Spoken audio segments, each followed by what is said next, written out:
इन freezing point थोड़ा सा हो गया था, उस पे प्रॉब्लम की थी। यस, प्रॉब्लम करनी थी। And relative lowering of vapor pressure or elevation in boiling point, है ना, we have already discussed. So basically in today's lecture we will complete depression in freezing point as well as osmotic pressure, ये दोनों जो है हम complete कर देंगे आज के लेक्चर में। फिर उसके बाद तुम्हारे 2 लेक्चर रह जाएंगे। कल भी क्लास है ना, सो कल we will cover van't Hoff factor and in next class जो आएगा उसमें हेनरीज लो डिस्कस करके with question, loads of question, इसको चैप्टर को हम वाइंड अप कर देंगे इन दिस वीक, ठीक है। And from next week we will start electrochemistry, ठीक है। इलेक्ट्रोकेमिस्ट्री हम स्टार्ट करेंगे फिर नेक्स्ट वीक से। सो बेसिकली इस हफ्ते में तुम्हारा ये वाला चैप्टर जो है कंप्लीट हो जाएगा, ठीक है। So yes, I am trying so that you will be able to understand the concept of depression in freezing point, osmotic pressure and solve the problems, ठीक है। चलो, एंड मैंने आपको बच्चों कहा था जो ये कोलिगेटिव प्रॉपर्टीज है, बेसिकली जो ये वाला टॉपिक है बहुत ज्यादा इंपॉर्टेंट है। मतलब इसमें से हर साल इसमें से क्वेश्चन आता है। Every year the question have been asked from this topic and most of the cases, most of the times numerical based question जो है पूछा गया है अभी तक। तो आगे भी आने के पूरे चांसेस है। But this year the question मैं अभी दिखाऊंगी, आज तो नहीं, नेक्स्ट कल, हाँ कल मैं दिखाऊंगी 2024 में कौन सा क्वेश्चन आया था ऑस्मोटिक प्रेशर से। सो वो थोड़ा सा अच्छा क्वेश्चन पूछा था इस बार उन्होंने, ठीक है। Okay, so basically these are the some question based on elevation in boiling point। 4 question ही थे वैसे तो, बट आपको ऐसा नहीं होना चाहिए बेटा कि मैम ने 4 क्वेश्चन दिए तो हम लोग 4 ही करेंगे, ठीक है। सो ये आपकी रिस्पॉन्सिबिलिटी बनती है। अगर मान लो एलिवेशन इन बॉइलिंग पॉइंट के आपको कहीं से भी क्वेश्चन मिले, कहीं से भी बोलो, तो आपके एनसीईआरटी के क्वेश्चंस बहुत सारे हैं एलिवेशन इन बॉइलिंग पॉइंट पे, तो वो आपको प्रैक्टिस करने चाहिए थे। जब आपको लगे कि लोड कम है, ये मत सोचा करो बस हम तो इतना ही करेंगे। समझ में आ गई? आपको अपनी तरफ से भी करना है। जब आगे जाके, अभी क्या है, अभी कम क्वेश्चंस हैं, जैसे आज की क्लास में I will give you 20 questions as homework, 20 questions, right. And आने वाले टाइम में ऐसे भी होगा जब आपको डेली के 100 क्वेश्चंस लगाने पड़ेंगे। अभी नहीं, आगे जाके। अभी तो डेली के इतने इतने लगाओ, 20 केमिस्ट्री के लगा लिया करो, टारगेट सेट कर लो, ठीक है। सेट अ टारगेट कि हाउ मच क्वेश्चन जो है, आप कितने क्वेश्चंस जो है लगा सकते हो, chemistry, physics and bio. And please tell me, क्या 25 questions from chemistry, 25 questions from bio और physics and 50 questions from bio, ये डुएबल है इन 1 डे, या इसका कम करूं मैं, क्योंकि we have to set target. Ma'am doable है। डुएबल है, कितने हो गए ये? 100 क्वेश्चंस, यानी कि 100 क्वेश्चंस इन अ डे। ये टारगेट बना के चलो, धीरे धीरे इस टारगेट को अपन बढ़ाएंगे, बट अभी के लिए कुछ टाइम के लिए ये टारगेट रखो। जब मुझे लगेगा कि तुम्हें नंबर ऑफ क्वेश्चन ज्यादा करने हैं तो मैं उस टाइम तुम्हें वो भी बता दूंगी, बट ट्राई करो 100 question in a day. Try कर सकते हो, कोई बात नहीं, हो सकता है कि कई बार तुम्हारे 100 में से सिर्फ 70 हो पाए या 60 हो पाए या 80 हो पाए या 50 भी हो पाए। सो डोंट बी डिमोटिवेट, ये सोचकर सेटिस्फाई हो जाना, एटलीस्ट हमने करना तो ट्राई किया, ठीक है। पहली चीज तो ये। उसके बाद जो मुझे तुम लोगों को इन्फॉर्म करना था, दिस संडे, कौन सा डेट है, 2 जून को यू हैव बायोलॉजी का टेस्ट, है ना। Syllabus has been shared in your group, है ना। कौन सा है, फ्लावरिंग ऑफ प्लांट्स वाला ऐसा कुछ चैप्टर है, ठीक है, उसका टेस्ट होगा।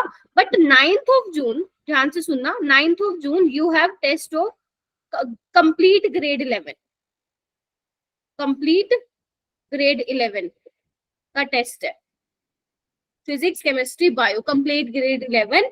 एंड प्लीज डोंट थिंक कि मैम ये तो बहुत सारा हो गया है, हमें तो आता ही नहीं, ये मत सोचना, ठीक है। ये सोचना कि हम लोगों का क्या है, अपॉर्चुनिटी मिल रही है आपको कि आप 11th भी जो है साथ साथ रिवाइज कर पाओ, ठीक है, तो उस थॉट से इसको सोचना, ठीक है, उस तरीके से उसको सोचना कि हमारा ग्रेड 11 भी रिवाइज हो रहा है, and I will give you targets कि आपको किस तरीके से अपना ग्रेड 11 कंप्लीट करना है, ठीक है। So your target will be Monday तक, मंडे बोले तो आज क्या है अपने पास, वेंसडे है।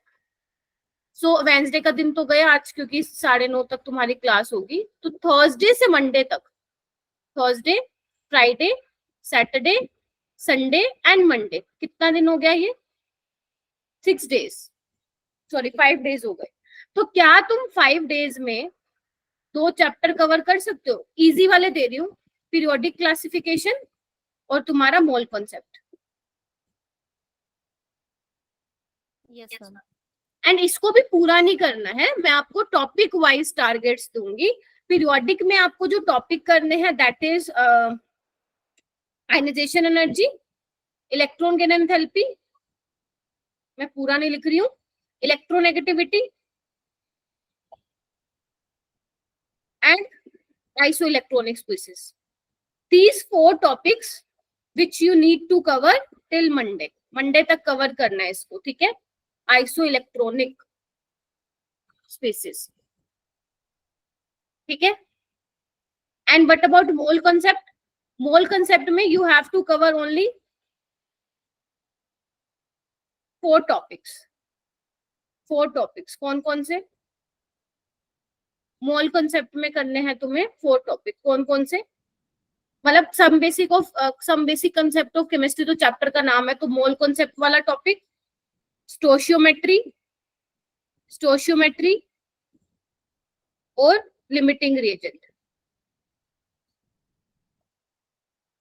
अब स्टोशियोमेट्री और लिमिटिंग रिएजेंट में ही आ जाएंगे परसेंटेज कंपोजिशन, परसेंटेज यील्ड, है ना, ये सब। तो तुम्हें ये 3 टॉपिक ही कवर करने हैं टिल मंडे तक कवर करने हैं, because 9th of June you have test of grade 11 syllabus.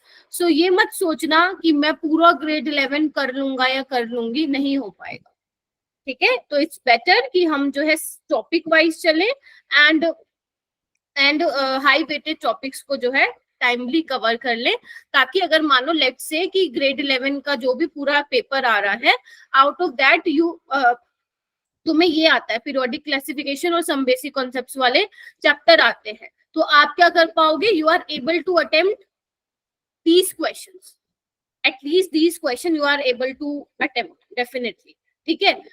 सो आप क्या करोगे, जो मैं टारगेट्स दे रही हूँ उन टारगेट्स को जो है फॉलो करो, ठीक है। उसके बाद मैं आपको मंडे के बाद जब मुझे लगेगा हाँ ये टारगेट्स आपके हो गए होंगे, मैं एज्यूम कर लूंगी कि ये हो गए होंगे, तो मैं उसके बाद आपको दूसरे टारगेट दूंगी, ठीक है। तो मतलब ये लगा लो 9th of June तक आई विल ट्राई कि आप लोगों के 5 चैप्टर जो हैं या 4 चैप्टर जो हैं प्रिपेयर हो जाए, एंड उन्हीं 4 चैप्टर के क्वेश्चंस ही आप पेपर में अटेम्प्ट करेंगे। क्लियर? Yes ma'am. ठीक है गायत्री, आई एम सेइंग कि you have a grade 11 complete grade 11 test on 9th of June, so I will give you targets, ठीक है, ठीक है। So I am giving you targets, so you have to complete this targets till Monday. Mantasha, ठीक है, आपने late join किया मंतशा आज, clear है? तो दीज 2 चैप्टर, मैं फिर बोल रही हूँ, these 2 chapter you need to cover till Monday. Don't complete the complete chapter, just cover these high weighted topics. I hope this is doable. Yes. Yes, ma'am. Okay. Okay, so लिखना है लिख लो, मैं इस पे आती हूँ बेटा। So basically these are the 4 questions जो कि based on elevation in boiling point थे। तो can anyone tell me कि इनमें से हो गए थे या नहीं हुए थे? हो गए थे। तनिष्क के सारे हो गए थे, शिखा? मैम हो गए थे मंतशा? मंतशा बेटा, हैव यू डन? मैम वो लास्ट क्लास अटेंड नहीं की थी तो पता ओ नहीं। अच्छा, ठीक है, गॉट इट। मंतशा, तो in that case you had to watch recorded lecture ना, देखना था फिर वो, है ना। तो जब भी कुछ ऐसा हो, सबके लिए बोल रही हूँ, when ever you miss the lecture ना, प्लीज आप रिकॉर्डेड लेक्चर देखिए, ठीक है, हर किसी के लिए बोल रही हूँ, मंतशा, तनिष, आयशा एंड गायत्री, शिखा, सबके लिए बोल रही हूँ। ठीक है, अभी तो बेटा इनिशियल डेज है ना, इनिशियल डेज में तो हमें क्लासेस मिस करनी ही नहीं चाहिए ना। ठीक है, we should not miss any lecture. If there is any genuine problem या if there is any issue, then you can skip that class. चलो ठीक है, सो हो गए थे फिर क्वेश्चन, तो मुझे बताने की जरूरत नहीं है। गायत्री आप बताइए, Gayatri tell me, have you done this 4 questions?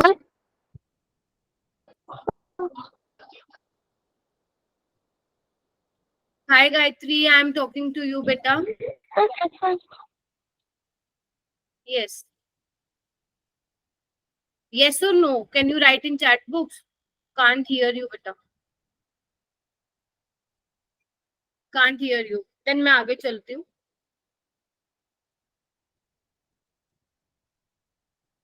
yes ma'am, सारे हो गए थे, all 4 questions you have done?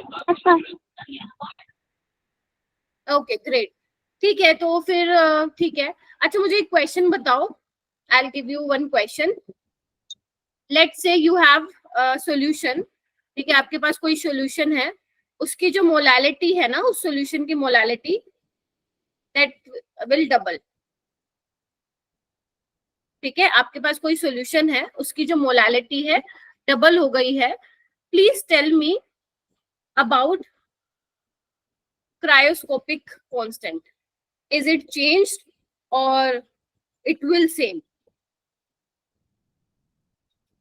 अगर मान लो you have any solution and उसकी जो मोलालिटी है वो आपने डबल कर दी है, तो is there any change in KF? KF change होगा या सेम रहेगा? यस तनिष्क, शिखा, हाँ हाँ सेम रहेगा। शिखा, मैम सेम रहेगा। सेम रहेगा। मंतशा,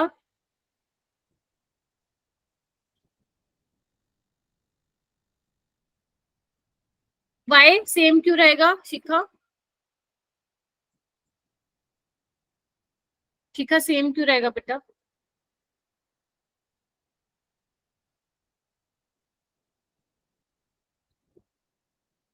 तनिष्क आ रही हूं मैं, तुक्का लग गया क्या? हाँ शिखा बताओ। मैम क्योंकि डायरेक्टली प्रोपोर्शनल है केएफ से। क्या डायरेक्टली प्रोपोर्शनल है? मोलालिटी। तो फिर वो भी डबल होनी चाहिए। हाँ तनिष्क आप बताओ।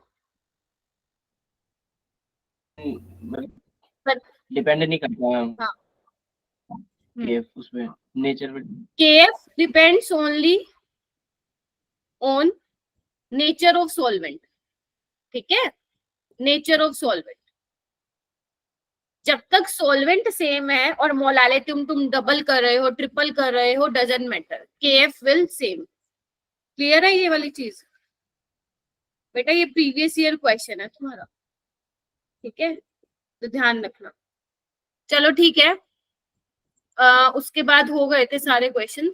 ठीक है, now basically we have discussed about colligative properties. So basically मैंने तुम्हें बताया था कि colligative properties are the properties of the dilute solution which are depend only on the total number of solute particle in solution, या you can also say the properties which depends on concentration of solute. You can also say the properties which depend only on number of moles of solute. ठीक है, so colligative property changes accordingly कि how much non volatile solute you added in a given amount of solvent. ठीक है, तो जितना तुम solute डालोगे accordingly आपकी कोलिगेटिव प्रॉपर्टीज भी क्या होती जाएंगी? चेंज होती जाएंगी। ठीक है, but it does not depend on the nature of particle. Nature of particle क्या है? डजंट मैटर, उसका शेप क्या है, साइज क्या है, वेदर इट इज चार्ज और न्यूट्रल एक्सेट्रा। ठीक है, तो ये आपको चीजें क्लियर होनी चाहिए। एंड इसके अलावा one thing you need to recall that colligative properties is inversely proportional to molecular mass. Yes, ठीक है, एंड इसके अलावा जो मैंने कवर करवा दिया था, फर्स्ट वाज क्या था, first colligative property was, Gayatri tell me what was our first colligative property which we have already discussed in our previous session. Yes. Depression in freezing. No. First colligative property. First. Mantasha, what was our first colligative property, बच्चे? relative lowering of vapor pressure. Very good. किसने बताया ये? आयशा, आपने बताया क्या? किसने बोला ये? Relative lowering of vapor pressure. Mantasha, formula क्या था बेटा? मंतशा, फॉर्मूला बताओ मेरे को.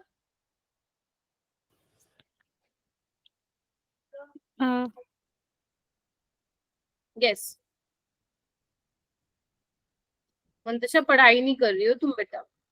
P nought minus PS divided by P nought, W2 by M2, W1 by M1, यही था. Yes, ma'am. अब मैं ये नहीं बताऊंगी W2 क्या था, है ना, आपको मालूम होना चाहिए. उसके अलावा elevation in boiling point, we have covered elevation in boiling point. क्या था? Delta TP is equal to KP into molality, that is W2 by M2 into W1. ध्यान रखना, mass of solvent should be in kg. ठीक है. So Kb is your molar elevation constant, या you can say ebullioscopic constant. ठीक है.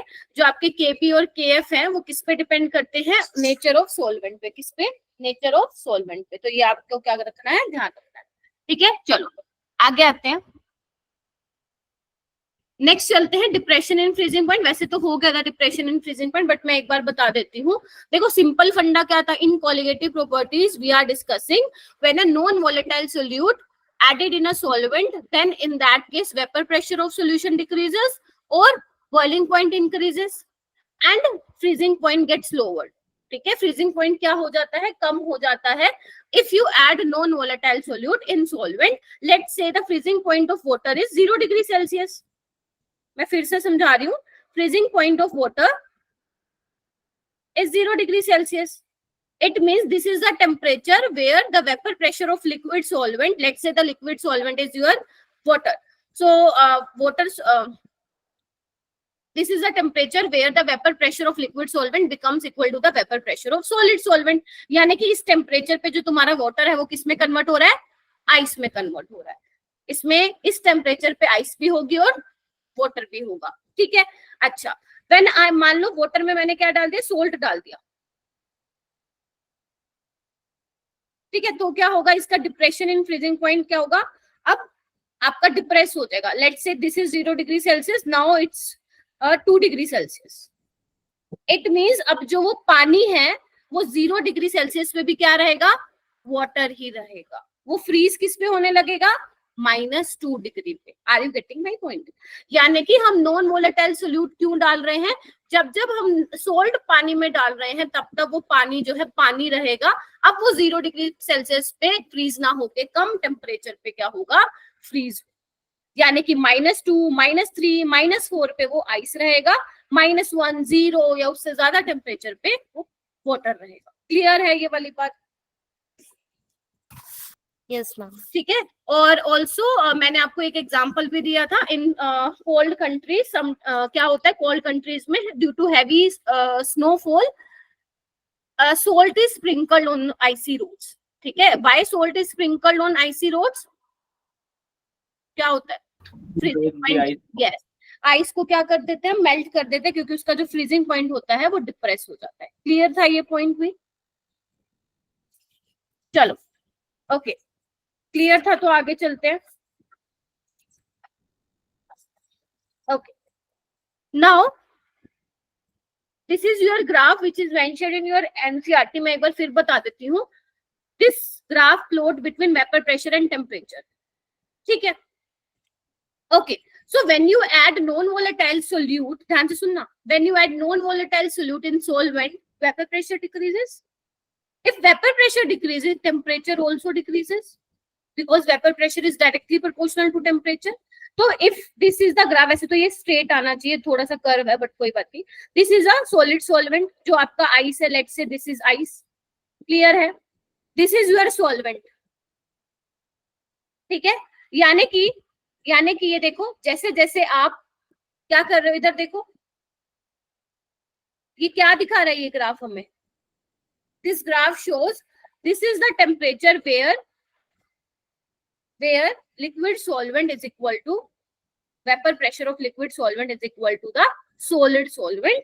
तो मैं इसको क्या दिखा देती हूँ, TF नोट से दिखा देती हूँ. ठीक है, ठीक है, देख रहे हो ना, टेम्परेचर इसका क्या है, कम करे, और ये वो वाला टेम्परेचर है जिसपे आपका वाटर जो है फ्रीज हो रहा है. Now when you add non-volatile solute, it means this is the graph corresponding to solution. ठीक है, if you add non-volatile solute, vapor pressure decreases, it means temperature decreases. यानी कि अब ये क्या होगा, किस टेम्परेचर पे फ्रीज होगा? This is the temperature. This is the temperature where vapor pressure of solution becomes equal to the solid solvent. ठीक है जी, this is your TF. Keep one thing, please keep in mind, only solvent molecule freezes, solute particles does not freeze. क्या बोल दिया मैंने? I repeat, only solvent molecules freeze. Solvent molecular freeze, not solute particles. This is your previous year question, जिसमें उन्होंने बोला था these are the four statement, which one of the statement is correct regarding freezing point. ठीक है, so make sure you have to keep in mind only solvent molecule freeze. सिर्फ solvent molecules freeze होंगे. ठीक है, क्योंकि solution में क्या आपका solvent भी है, solute भी है, इसलिए मैं solution बोल रही हूँ, लेकिन एक्चुअल में solution में से भी कौन freeze होगा? solvent molecule freeze होगा, solute particle freeze नहीं होंगे. क्लियर है बेटा ये वाली चीज? Okay, so delta TF is, and the difference between TF naught minus TF is depression in freezing point. ये क्या था? depression in freezing point. Clear है? Okay. So experimentally it has been determined. Experimentally it has been determined that is delta F is directly proportional to molality. So it is equal to KF into molality. Yes or no? So delta TF क्या था? ये वही है जो मैंने आपको already करा दिया. KF into W2 mass of solute divided by molecular mass of solute into mass of solvent, that should be in kg. Can anyone define KF? Can anyone define KF, which is your cryoscopic constant? Can anyone define KF? Yes. कोई KF को define कर सकता है मेरा बेटा?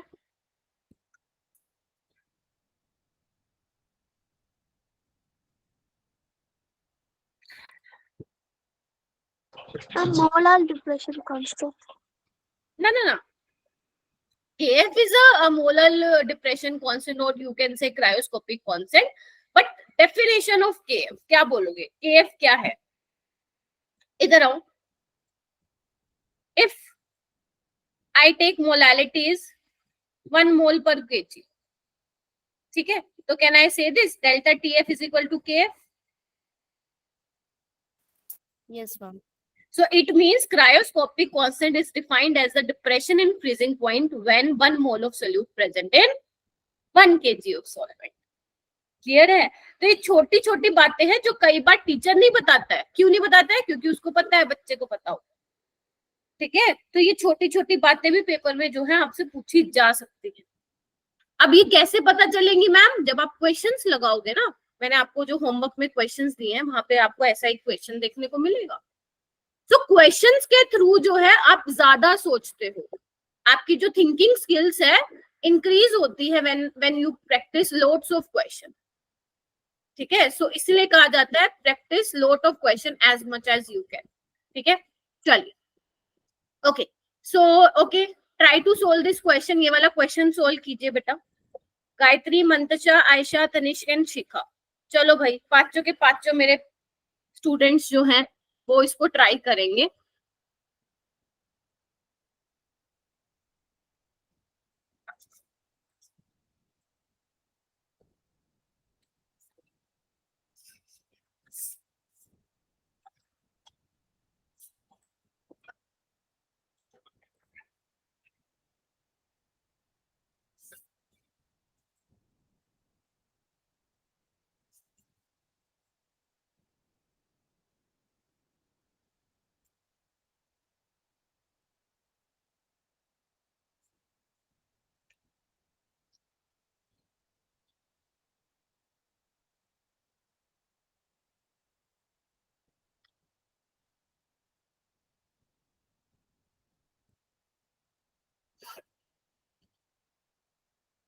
First please write the formula, write the formula बेटा।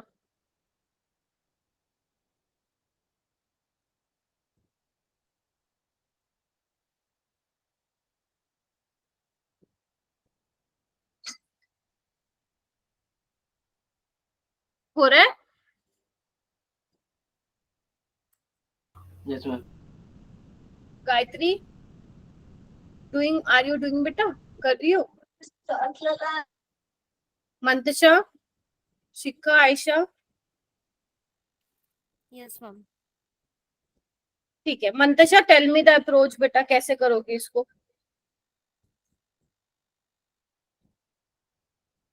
हाँ, approach बताओ मेरे को, कैसे करोगी?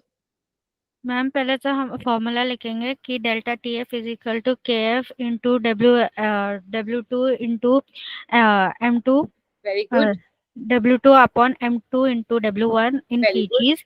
फिर हम सारा मतलब जो जो दिया है पहले हम 1000 उसको केजी में कन्वर्ट करेंगे। हम्म इसके लिए हमको फॉर्मूले में 1000 ऐड करना पड़ेगा हम्म ताकि वो केजी में कन्वर्ट हो, और फिर सारे वैल्यूज रखकर हमें आंसर मिल जाएगा।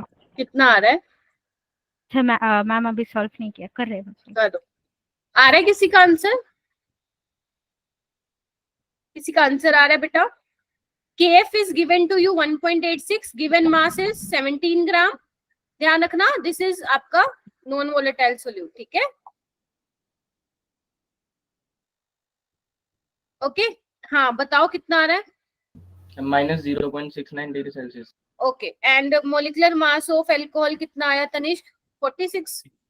Yes, ma'am. 46. 46 ग्राम पर मोल into mass of solvent is 1000 gram, but it should be in kg, so we have to multiply 1000 in numerator, so 1000 से 1000 गया। This is simple calculation. Solve this and you will get 0.69। इधर आओ, depression in freezing point is equal to कितना आया तुम्हारा?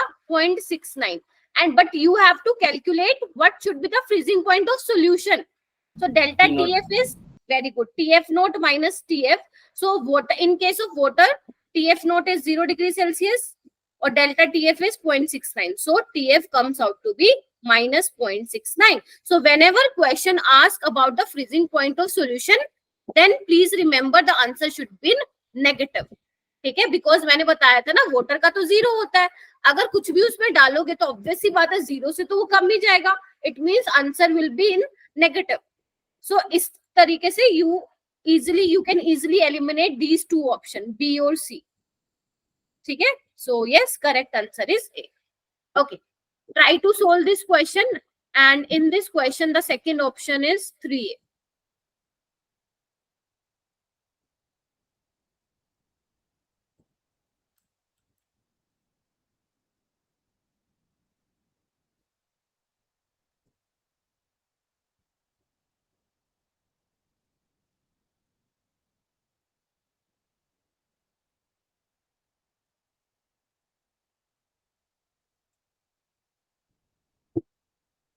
आराम से करो, टेक योर टाइम,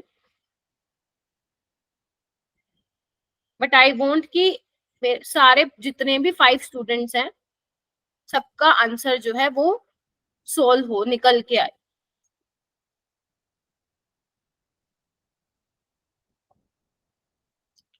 सबसे पहले तो मुझे ये बताइए, please tell me the what is the meaning for 4% aqua solution of x.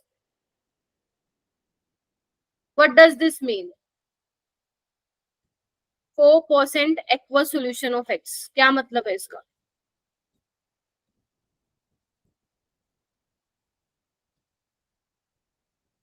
Can anyone tell me? 4 ml of 4 ml of X present in 100 ml of solution. Volume नहीं है बच्चे यहाँ, because we are discussing colligative properties, and you know in colligative properties we take molality. ठीक है, so याद करो मैंने आपको बताया. हाँ तनिष्क तुम बोलो, कुछ कह रहे थी. And 4 gram of X in 100 gram of solution. Yes, मैंने कहा था whenever in question if it is not mentioned, that is मतलब whether it is percentage weight by weight or percentage weight by volume, in such cases consider as percentage weight by weight. So इसका मतलब क्या है? 4 gram of X present in 100 gram of solution. ठीक है, इसका मतलब क्या है? 4 ग्राम जो है X का वो प्रेजेंट है 100 ग्राम सोल्यूशन में. ठीक है, अब सोल्यूशन में सोल्यूट होगा सोलवेंट, तो सोलवेंट कितना होगा? Mass of solvent is 96 gram. Clear है?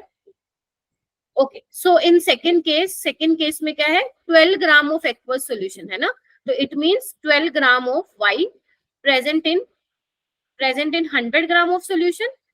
यस और no? So mass of solvent is 88 gram.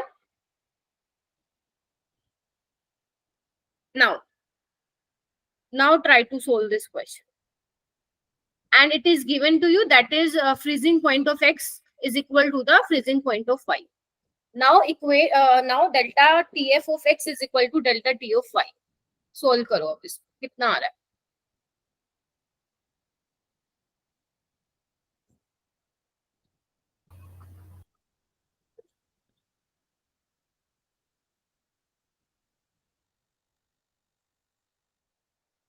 हम 3.2 into A आ रहा है, उसको अप्रोक्स कर सकते 3 है. 3 आ रहा है. 3.2 into A वैसे. ठीक है, हाँ. और किसी का?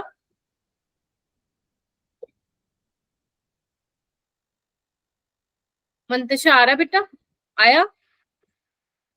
आयशा, गायत्री, शिखा?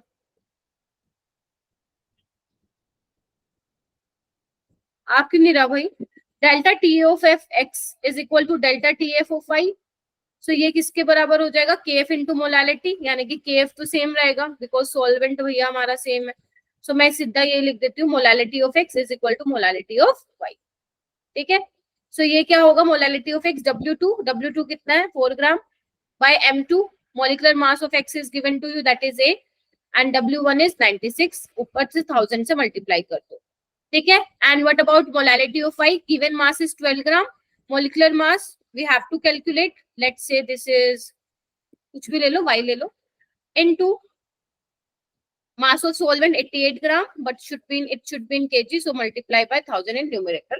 So when you solve, तो y आ जाएगा approximately 3.2 something times of A. So आपका जो आंसर आ जाएगा वो आ जाएगा 3, because you have to find out the molecular weight of y. क्या मुश्किल था इसमें? शिखा, क्या मुश्किल लगा बेटा?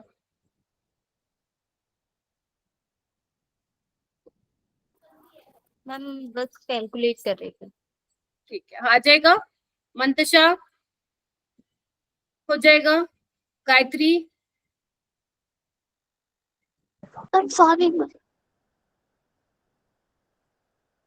यस बेटा.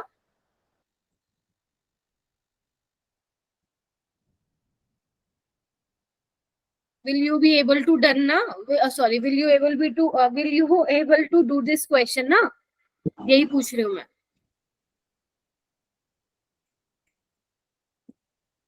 ओके, ये वाला क्वेश्चन कीजिए.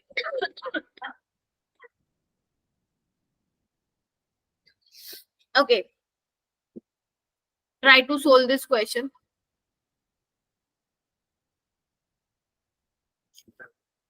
बच्चों जो है ना क्लास में सॉल्व करके जाओ, घर पे तो क्या ही तुम ये करोगे. जो भी डाउट है प्लीज क्लास में क्लियर कीजिए उसको. An aqueous solution of a non-volatile solid boils at 100.17 degrees Celsius. At what temperature will this solution freeze? So now you have to use two concepts, depression in freezing point as well as elevation in boiling point in this question.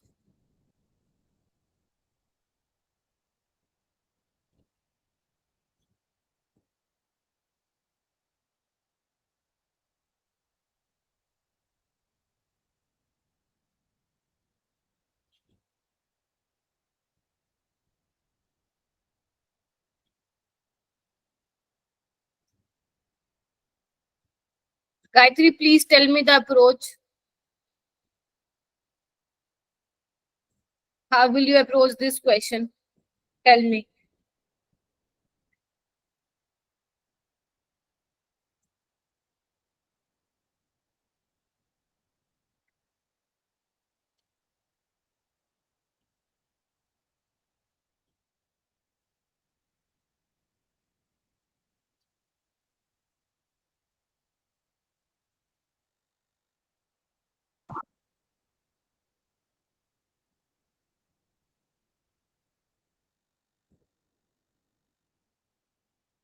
Tell me the approach. Answer ना निकले कोई बात नहीं, बस एक बार approach बता दो बेटा बस.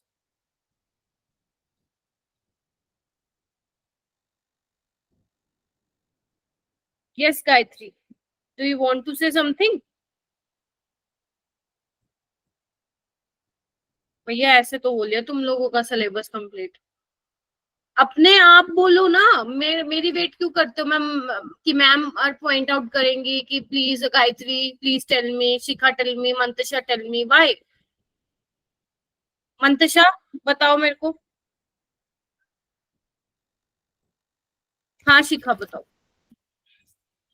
मैम पहले वो वाला फॉर्मूला लगाएंगे, delta TP equals to KB into W2 upon में M2 इंटू W1. वहां से मतलब sorry, delta TP equals to KB into molality वाला जो फॉर्मूला है, फिर वहां से मोलैलिटी निकल आएगी. कितना आ रहा है मैम 1/3. वेरी गुड, शाबाश. तो delta TB is TB minus TB nought, यानी कि 100.17 minus 100, so it is 0.17 and 1 point कितना दिया हुआ है 0.51, तो it will be 1/3. Very good. Now then Put in the second formula. okay, Delta TF equals to KF into M. very good. So delta TF is KF is 0.51 and molality is 1/3. 61.38. कितना आ रहा है? 61.38. अच्छा यहाँ पे 0.51 नहीं आएगा, इसमें आएगा 1.86. Yes, ma'am. 1.86, तो ये आ जाएगा तुम्हारा, ये किस पे चला जाएगा 62 पे, यानी कि 0.62. This is your delta TF. But question में क्या कर रहा है, at what temperature will this solution freeze. So solution के लिए क्या हो जाएगा, टीएफ इज -6.62 डिग्री सेल्सियस. ठीक है, तो this will be your final answer, that is -0.62. ठीक है, okay. Now the KF and KB के बारे में बता चुकी हूँ, that is KF and KB depend on nature of solvent. Let's say if any question KF and KB let's say कि not given to you. ठीक है, if any case when KF and KB is not given to you, so in that case you can use this formula. लिखिए बच्चों, KF is equal to R TF naught square into M divided by 1000 into delta H of fusion. This is not very important for your NEET point of view. ठीक है, and question यहाँ से numerical question भी नहीं पूछेगा examiner. बस तुम्हें ये पता होना चाहिए दैट कि KF is directly proportional to TF naught and what is TF you should know. KF is directly proportional to M and you should know about what is M, capital M, and KF is inversely proportional to enthalpy of fusion.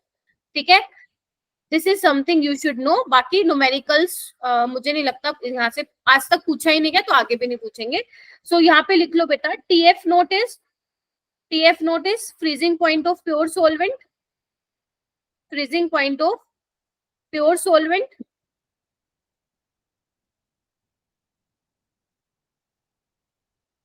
Capital M is molecular mass of solvent.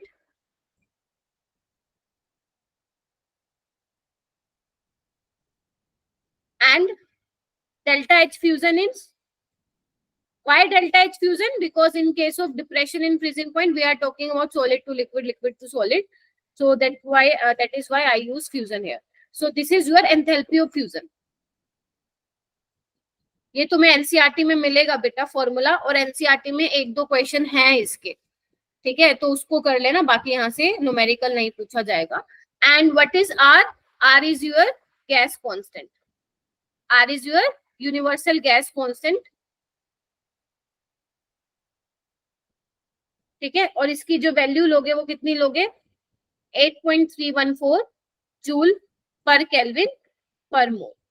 Joule पर kelvin पर मोल. Y joule पर kelvin पर मोल? Because enthalpy जो होगी वो joule पर मोल में आएगी, इसलिए आर की वैल्यू जो है इसमें लेनी पड़ेगी हमें, ठीक है. सेम फॉर बेटा केबी. केबी क्या हो जाएगा? R TB nought square into capital M divided by 1000 into delta H of vaporisation, ठीक है. TB note is boiling point of pure solvent. Capital M is molecular mass of solvent and delta H vaporization is enthalpy of vaporization. ठीक है, बस ये ध्यान रखना है तुम लोग, nothing else.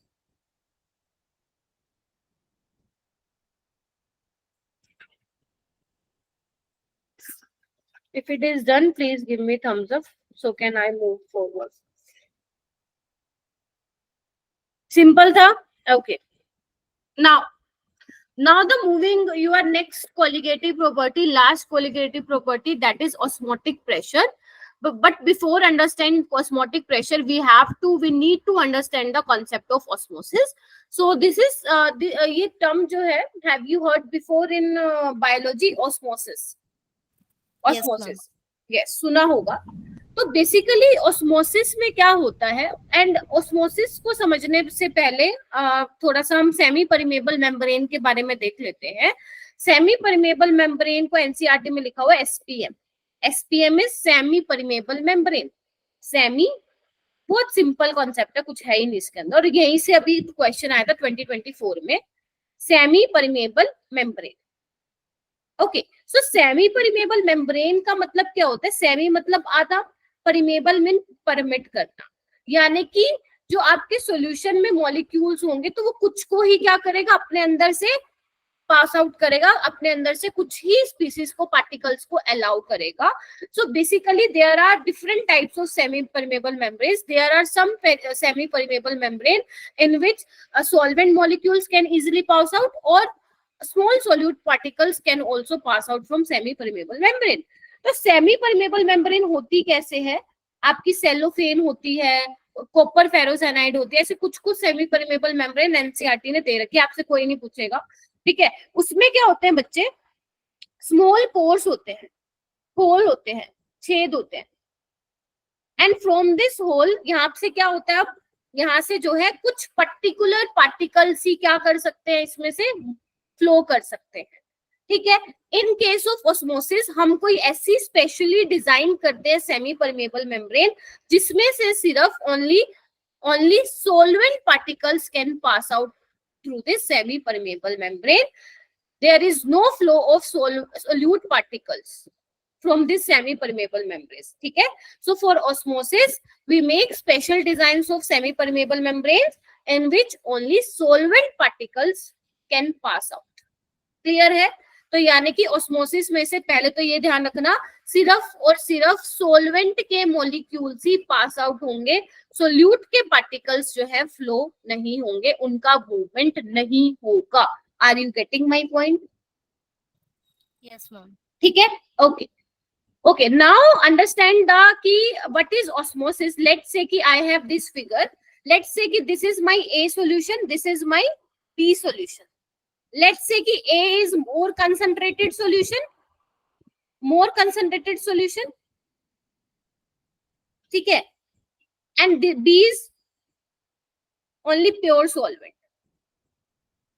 या you can also, चलो पहले एक बार मैं ऐसे समझा देती हूँ, कंफ्यूज नहीं होना. let's say कि this is solution and this is pure solvent. Solution means in this solution non-volatile solute is present. Clear? But in case of pure solvent there is no solute present, only solvent is present. Clear है? Okay. बेटा जो nature में flow होता है ना, वो हमेशा जो फ्लो होता है वो किस वजह से होता है? High concentration to low concentration की साइड होता है. ठीक है, you have learn this in diffusion. ठीक है, सो बेसिकली क्या होता है, हम लोगों को पता है कि जो अपने पास प्योर सॉल्वेंट होता है, वी नो ना the vapour pressure of pure solvent is high then the vapour pressure of solution. ये पता है? Yes ma'am. ठीक है, सो अगर मान लो सॉल्वेंट का वेपर प्रेशर ज्यादा है तो वो क्या करेगा? ज्यादा प्रेशर लगाएगा लिक्विड पे, और जब प्रेशर लगाएगा तो लिक्विड का जो फ्लो होगा वो क्या होगा? इस साइड होगा. यस और नो? ठीक है, अब इट डजंट मीन, ध्यान रखना, इसका मतलब ये नहीं है कि सॉल्वेंट के पार्टिकल्स का मूवमेंट ए से बी नहीं हो रहा. ध्यान से सुनना, बी से ए भी सॉल्वेंट का मूवमेंट हो रहा है एंड ए से बी भी सॉल्वेंट का मूवमेंट हो रहा है. मूवमेंट तो दोनों साइड होगा, बट किसका होगा? ओनली सॉल्वेंट पार्टिकल्स का मूवमेंट होगा फ्रॉम बी टू ए और ए टू बी. ठीक है, but if I am saying कि नेट फ्लो ऑफ मूवमेंट कहाँ होगा? जो नेट फ्लो होगा, जो हमें दिख रहा है कि भैया नेट फ्लो कहाँ से कहाँ होगा, वो होगा from higher concentration of solvent to lower concentration of solvent. जो फ्लो होगा वो कहाँ से कहाँ होगा? where the higher concentration of solvent to lower concentration of solvent. Yeah, you can also say low concentration of solution side to high concentration of solution side. And this definition is very important. हमेशा बच्चे definition ही नहीं समझ पाते हैं कि किस side होगा. तो ध्यान रखना, बस एक चीज ध्यान रखना, जहां solvent की concentration ज्यादा होगी वहीं पे क्या होगा? वहीं से फ्लो होगा दूसरी side. Are you getting my point? और जब फ्लो होगा, एंड फ्लो तब तक होगा जब तक दोनों का वेपर प्रेशर क्या हो जाए? बराबर ना आ जाए, जब तक दोनों इक्विलिब्रियम वाली पोजीशन पे ना आ जाए. तो first please right definition of osmosis in your notebook, that is the spontaneous flow. Why spontaneous? क्योंकि ये खुद ब खुद हो रहा है, क्योंकि नेचर की टेंडेंसी होती है फ्लो ऑफ क्या, कहां से कहां फ्लो होने की टेंडेंसी होती है नेचर की? High concentration to low concentration. But in case of osmosis the flow of solvent particles from the solvent side to the solution side, or you can say solution of low concentration side to solution of high concentration side. ठीक है, solute particles का movement नहीं होगा, because जो semi permeable membrane के whole हैं, pores हैं, वहां से सोल्यूट पार्टिकल्स पास नहीं हो सकते. उनके पोर्स का साइज सिर्फ उतना ही है that only solvent particles are allowed to pass through the semi-permeable membrane. Clear है? This is the definition for osmosis. This is the definition for osmosis. ठीक है? Okay. Now ये डायग्राम तुम्हें नोटबुक में बनाना है. ये diagram you have to draw. ठीक है? So let's say this is my solvent and this is my solution. Solution means यहाँ पे नॉन वोलेटाइल सोल्यूट है.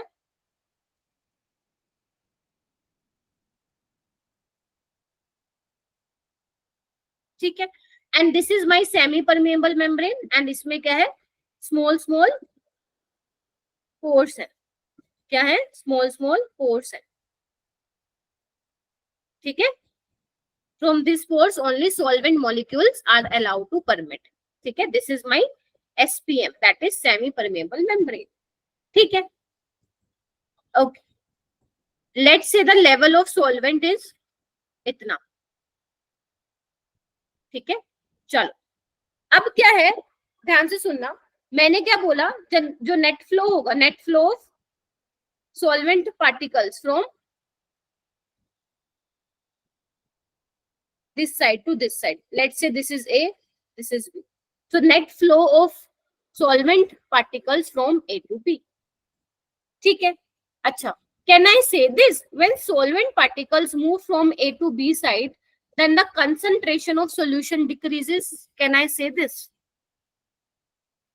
क्या मैं बोल सकती हूँ? जब सॉल्वेंट के पार्टिकल सेमी परमेबल मेम्ब्रेन के थ्रू सॉल्यूशन बी साइड जाएंगे तो मेरी सॉल्यूशन की कंसंट्रेशन कम हो जाएगी। कैन आई से दिस? Yes ma'am. क्योंकि वहां पे अब क्या हो रहा है, सॉल्वेंट का मुंह उस साइड क्या जा रहा है, सॉल्वेंट। एंड ये कब तक जाएगा?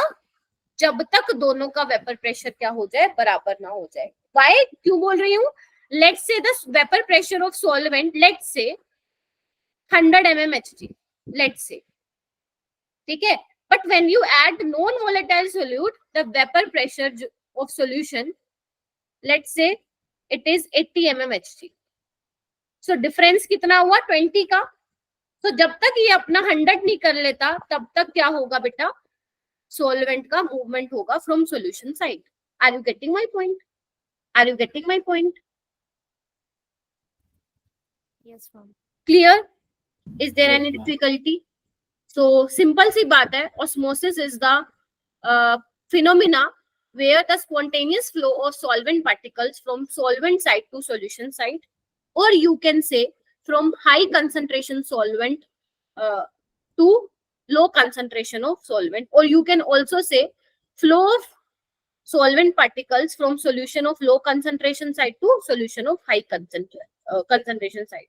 ये जो तीन डेफिनेशन बोली हैं, all are same, all are same. बस ध्यान रखना, जहां पे सॉल्वेंट ज्यादा होगा नेट फ्लो जो है वहीं से होगा, और तब तक होगा जब तक इक्विलिब्रियम स्टैब्लिश्ड ना हो जाए। क्लियर है?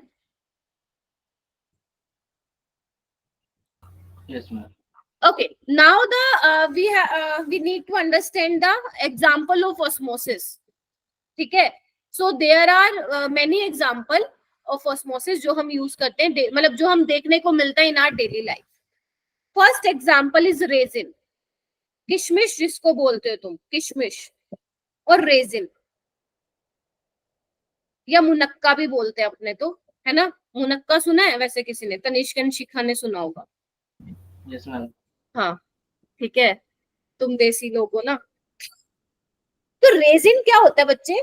जब भी तुम रेजिन मतलब किशमिश खाते हो तो बेसिकली क्या करते हो, ओवरनाइट सोक करके रखते हो वाटर में। Let's say this is your resin and ये वाटर में तुम सोक करते हो। मैं बाउल बना देती हूँ इसका, ठीक है, वाटर एंड इसमें क्या है, रेजिन है, ठीक है। ओके, सो रेजिन में क्या होता है बच्चे? रेजिन में होता है तुम्हारा शुगर और वाटर, शुगर होता है प्लस वाटर होता है, ठीक है। तो when you put resin in pure water, so what will happen? What will happen? Osmosis will take place. How? मैंने बोला osmosis में मूवमेंट कहां से कहां होता है? From high concentration of solvent to lower concentration of solvent. It means water goes into the resin. It means resin swells out. तो जब आप मॉर्निंग में देखते हो जो छोटी छोटी आपको रात को रेजिन दिख रही है, वो वैसे थोड़ी बड़ी बड़ी हो जाती है। Yes or no? Yes ma'am. है ना? It will swell when the water goes into the resin. So this is what? Example of osmosis. ठीक है। एंड ये भी आपको पता होगा, जो प्लांट ग्रो करते हैं, जो प्लांट की जो ये रूट्स होती हैं, वो वाटर कहाँ से लेती है? इनसे लेती है, ठीक है। जब आप पानी डालते हो बेसिकली तो मूवमेंट कहाँ से कहाँ होता है? From high concentration solvent to low concentration of solvent. तो ये क्या करता है? पानी को एब्सॉर्ब करता है, जिसकी वजह से प्लांट ग्रो करता है। But if you add high amount of fertiliser, जिसको आप खाद भी बोलते हो, तो लेकिन उससे क्या होगा? उससे आपका जो प्लांट है वो ड्राई हो जाएगा। वाई? क्योंकि देन उल्टा काम शुरू हो जाएगा। जब आप बहुत ज्यादा फर्टिलाइजर डाल देते हो तो अब यह क्या होगा, यहाँ से जो है पानी बाहर निकलेगा रूट से, क्योंकि मूवमेंट कहाँ से कहाँ होती है? From high solvent concentration to low concentration of solvent, ठीक है। whenever you have sore throat, कभी मान लो तुम्हें गले में दर्द हुआ है, sore throat जिसको तुम बोलते हो, गले में दर्द हुआ है, तो जब हम छोटे थे तो हमारे पेरेंट्स क्या कहते थे, या हमारे ग्रैंड पेरेंट्स क्या कहते थे? बेटा गार्गल कर लो, सोल्टी गार्गल, नमक के गरारे जिसको बोलते हैं। सबने किए हैं, हमने भी किए हैं। तो बेसिकली होता क्या है, let's say this is your throat and this is bacterial infection in your throat, ठीक है। and the bacteria cell wall is behave as a semi permeable membrane. So when you intake salty water in your mouth, so what will happen? Concentration of salty water is high, ठीक है? Then the what will happen? Movement of high solvent concentration और low concentration of solvent. तो यानी कि जो ये bacteria, जो ये वायरस हो गया है, ये क्या करेगा? अपना वाटर लूज कर देगा through the process osmosis. Yes और नो? तो जिसकी वजह से क्या होगा? ये श्रिंक हो जाएगा, पिचक के मर जाएगा बैक्टीरिया. पूरी तरह ठीक नहीं होता, बट हाँ हम ये बोल सकते हैं थोड़ा हमारा जो पेन है, जो हमारा दर्द है, उसमें थोड़ा सा आराम मिलेगा. तो this is the example for osmosis. आपने ये पिकल का भी सुना होगा. व्हेन यू लेट्स से कि रो मैंगो, कच्ची कैरी को अगर तुम मान लो बेटा सोल्टी सॉल्यूशन में रख देते हो, होगा क्या उससे? Osmosis will take place. ठीक है, mango will lose water through process osmosis, so it will shrink when you add when you put raw mango into salty solution. yes or no? Yes ma'am. आपके जो flower हैं, जो आप flower pot में रखते हो, क्यों रखते हो आप पानी में? क्योंकि वो कुछ टाइम तक खराब नहीं होते हैं due to process of osmosis. क्योंकि पानी का फ्लो हो रहा है from high concentration of solvent to low concentration of solvent, इसलिए वो जो फ्लावर होते हैं वो ड्राई नहीं होते, मुरझाते नहीं है. एंड जो हमारी मम्मी दादी जो पिकल्स डालती हैं, जो 5-5 साल चल जाते हैं, उसमें फंगस नहीं लगती. व्हाई? क्योंकि जो जिसमें वो बनाते हैं उसमें क्या डालते हैं? बहुत सारा सोल्ट वगैरह है ना, और क्या बोलते हैं उसको, किलोंजी वगैरह, वो सब डालते हैं. Behave as preservatives. तो जैसे ही फंगस लगेगी, सोल्टी सोल्यूशन है, ऑस्मोसिस प्रोसेस होगा, फंगस वाटर लूज करेगा थ्रू ऑस्मोसिस, और फंगस जो है भैया मर जाएगा. So these are the all example of osmosis. ठीक है? I hope it is clear. ठीक है? तो yes. Now understanding the now we need to understand the concept of osmotic pressure. What is osmotic pressure? What is osmotic pressure? तो ध्यान से सुनना. आपको दोबारा बनाने की जरूरत नहीं है, आप उसी डायग्राम में कर सकते हो. मैंने क्या बोला था बेटा? This is my solvent and this is my solution. Yes और नो? एंड ये हमारा क्या था? नॉन वोलेटाइल सोल्यूट था इसमें. हाँ या ना?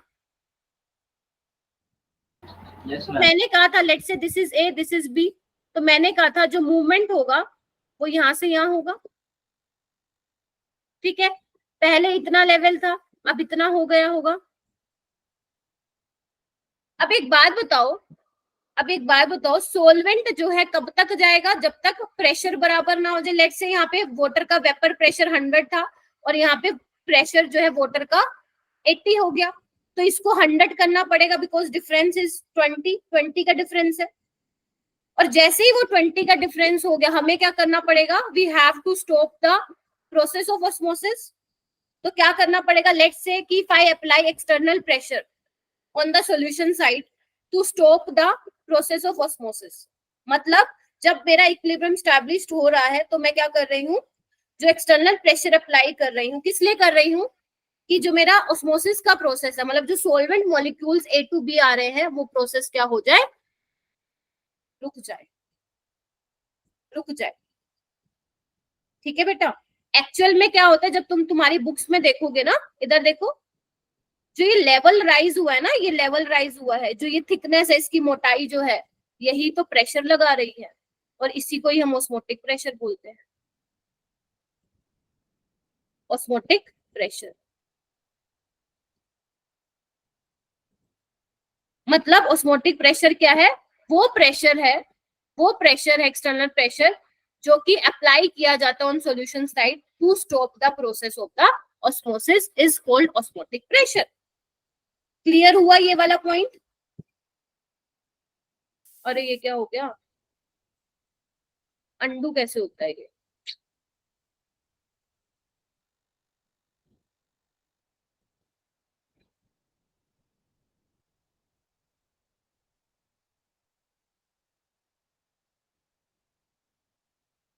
क्लियर है? So the external pressure which must be applied on solution side to stop the process of osmosis is called osmotic pressure. Clear है? And the osmotic pressure is denoted by pi. Pi is your osmotic pressure. Pi is your osmotic pressure. Simple है, कुछ है ही नहीं इसमें। एक बात बताओ, सोच समझ के बताना। Let's say कि you are adding 2 gram of non-volatile solute. Let's assume you add 2 gram of non-volatile solute in, ठीक है, in solvent. तो वेपर प्रेशर मान लेते पहले 100 था प्योर सॉल्वेंट का, लेट्स से कि it is 80. Now you are adding 4 gram of non volatile solute, तो मतलब ये प्रेशर और घट जाएगा. किसकी बात करूं? वेपर प्रेशर की, नॉट ऑस्मोटिक प्रेशर. ठीक है, तो लेट्स से ये रिड्यूस होके 60 हो गया. मतलब अब क्या हो रहा है? डिफरेंस बढ़ रहा है. पहले मुझे 20 और चाहिए था टू काउंटर द प्रेशर, अब क्या हो गया? 60 हो गया है. अब मुझे 40 और का करना पड़ेगा, तब जाके मेरा वेपर प्रेशर बराबर होगा. तो कैन आई सी दिस? जब मैं नॉन वोलेटाइल सोल्यूट बहुत ज्यादा ऐड करूंगी तो इन दैट केस मेरा ऑस्मोटिक प्रेशर भी बढ़ेगा. क्योंकि जितना जितना तुम नॉन वोलेटाइल सोल्यूट ऐड करोगे उतनी उतनी जो ये थिकनेस है वो मोटी होती जाएगी. ठीक है, और उतना ही प्रेशर भैया ज्यादा अप्लाई हो रहा है सॉल्यूशन साइड, ताकि ऑस्मोसिस प्रोसेस जो है रुक जाए. ठीक है, तो सॉल्वेंट तब तक मूव करेगा जब तक वेपर प्रेशर बराबर ना हो जाए. ठीक है, एंड सॉल्यूशन की साइड पे जो प्रेशर लग रहा है वो इतना लगाना है कि भैया बस हो गया काम, अब जो है सॉल्वेंट के मॉलिक्यूल्स जो है वो रुक जाए आने. ठीक है, so it means osmotic pressure depends on the concentration of solute. So can I say this? Osmotic pressure is a colligative property. Osmotic pressure is a colligative. Osmotic pressure is a colligative property. Colligative property. Experimentally, it has been determined that is osmotic pressure is directly proportional to temperature. Also, it is directly proportional to concentration of solute. So when I remove this directly proportional, it will क्या हो जाएगा? ये हो जाएगा CRT. CRT. This is your formula for osmotic pressure. C is your beta. C is your concentration. Concentration, yeah. This is your molarity. ध्यान रखना, बाकी सब में मैंने molarity यूज किया है, but in case of osmotic pressure I use molarity. Molarity is in mole per liter. R is your gas constant and the value of gas constant कितना लोगे? 0.082 liter atmospheric per Kelvin per mole. इतना तुम्हें लेना है. Why? Because osmotic pressure should be in atmosphere. ठीक है, and T temperature is in Kelvin. ये आपको Kelvin में लेना है. ठीक है, if मान लो if temperature is given to you in degree Celsius, so you have to convert degree Celsius into Kelvin. Clear है ये वाला? और कैसे लिख सकती हूँ इसको? और कैसे लिख सकती हूँ? Molarity is given mass of solute divided by molar mass of solute. So can I write this? Number of moles of solute by volume of solution in liter into RT. What is W2? Gayatri, tell me what is W2? Here W2 is Gayatri. Tell me better.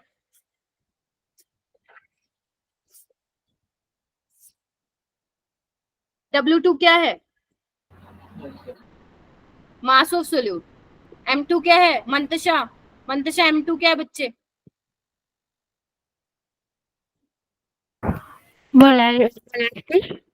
M2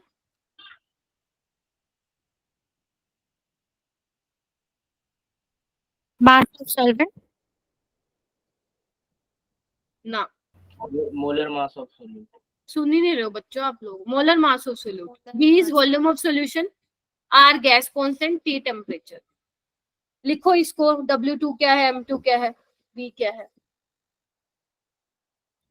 बेटा only क्या बोलूं मैं, 5 student join करते हैं और उसमें भी response अच्छा नहीं है. सिर्फ 2-1 बच्चे बोलते हैं बस क्लास में, बस उसके अलावा कोई वो नहीं. आपको तो एडवांटेज उठाना चाहिए मेरा कि सिर्फ 5 स्टूडेंट्स हैं, तो बहुत ज्यादा इन्वॉल्व होने की जरूरत है आपको क्लास में. You have to be super active. But आप हो ही नहीं, पता नहीं क्या ध्यान है. चिल्ला चिल्ला के बोल रहे हो W2 क्या है, M2 क्या है, फिर भी नहीं बोलते हो.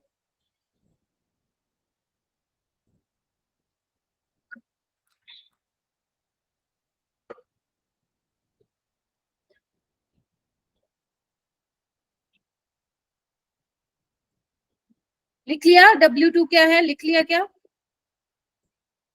Yes ma'am. Yes, ma'am. Okay. Mass of solute. Yes Gayatri. Oh, mass of solute.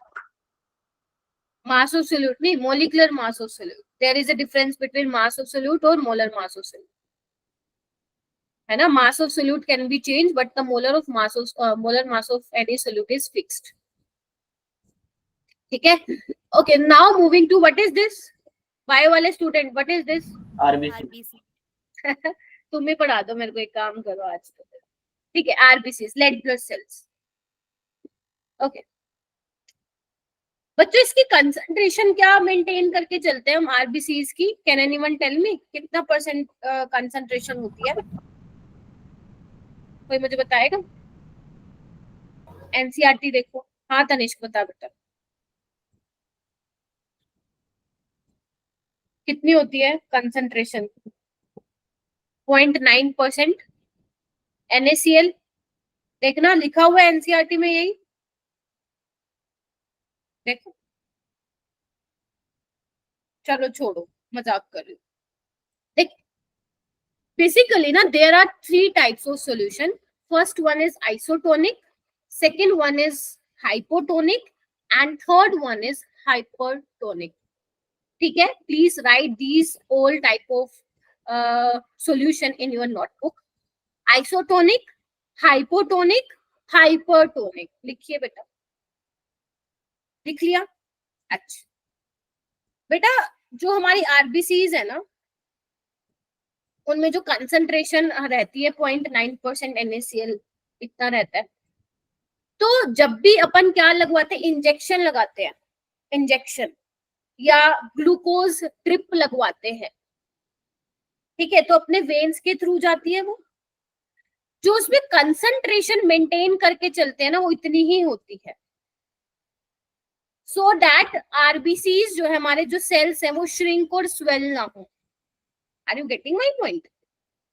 तो जो कंसंट्रेशन है इतनी मेंटेन करके चलते हैं, मतलब कंसंट्रेशन बराबर है.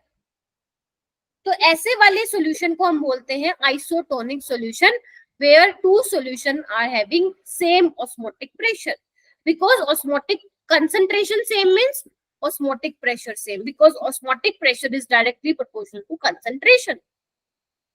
But when you take pure water वाला इंजेक्शन, अगर मान लो इंजेक्शन में आप प्योर वाटर भर लेते हैं और उसको अपने वेन्स में लगाते हैं, तो क्या हो जाएगा? कोई मुझे बताएगा क्या होगा उससे? क्या होगा अगर तुम प्योर वाटर का इंजेक्शन ले लो? क्या होगा उससे, बताओ? Low concentration. स्वेल हो जाएगा. क्यों? क्योंकि हाई ऑस्मोसिस क्या होता है, high concentration solvent to low concentration of solvent जाता है. अब इसके अंदर जो आप पानी, वो जो इंजेक्शन ले रहे हो, प्योर वाटर की जो कंसंट्रेशन है वो बहुत ज्यादा है सॉल्वेंट की कंसंट्रेशन.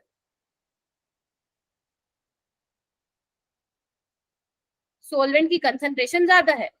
तो अब क्या होगा, जो सेल्स है उसमें क्या जाएगा, पानी जाएगा, water goes into your cell, तो cell will swell and burst out. Clear है? अगर कंसंट्रेशन क्या होगी, इससे कम हो जाएगी. लेट्स से कंसंट्रेशन हो गई 0.5% NaCl. ठीक है. So when concentration of one solution is lower than the second solution, then solution is hypotonic with respect to this concentration. Let's say if concentration is 1%, so what will happen? What will happen? Now the cell will shrink. Plasmolysis हो जाएगा. क्योंकि अब क्या होगा, जो sales के अंदर concentration है वो क्या है, सॉल्वेंट की कंसंट्रेशन ज्यादा है, तो पानी क्या हो जाएगा, ऑस्मोसिस के थ्रू वो लूज करेगा, जिसकी वजह से वो श्रिंक हो जाएंगे, प्लाज्मोलिसिस जिसको बोलते हो, और वो खत्म, आप भी खत्म. ठीक है. So if concentration is greater than the concentration of if one of the solution is concentration is higher than the other solution, then solution is hypertonic with respect to this concentration. ठीक है. जैसे ये मैंने already बता दिया, ये वाला example. Can you understand this example?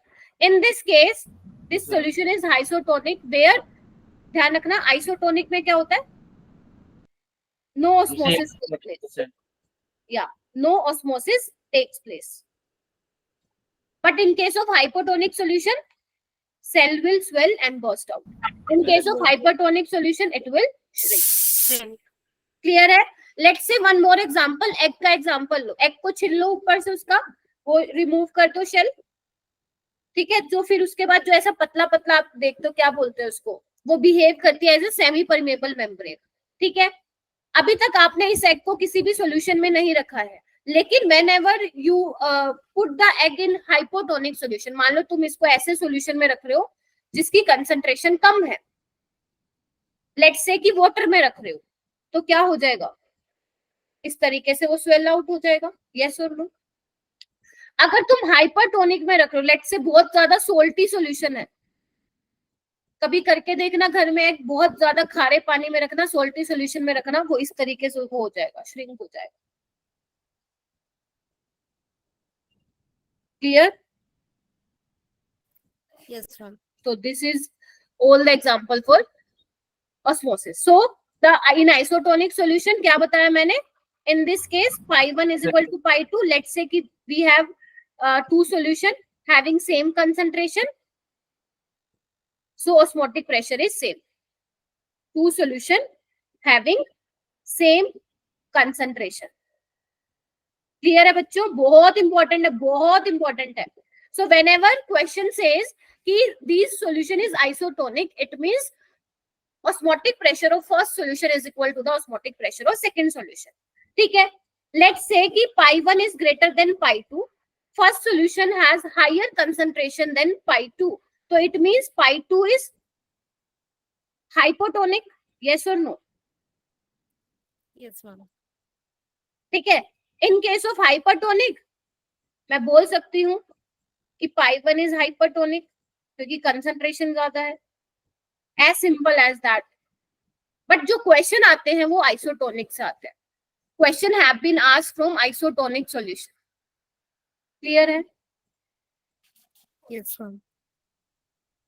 Okay. Now the next phenomena is reverse osmosis.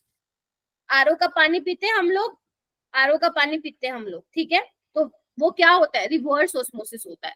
ध्यान से सुनना, मैं बहुत ही इजी लैंग्वेज में समझा रही हूँ, ध्यान से सुनना. अभी क्या था हमारे पास, मैं ऑस्मोसिस समझा रही थी तुम लोगों को.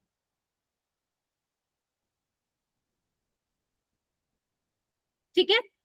ओके. मैंने क्या बोला था बेटा, एक बार थोड़ा ढंग का बना दो इसको.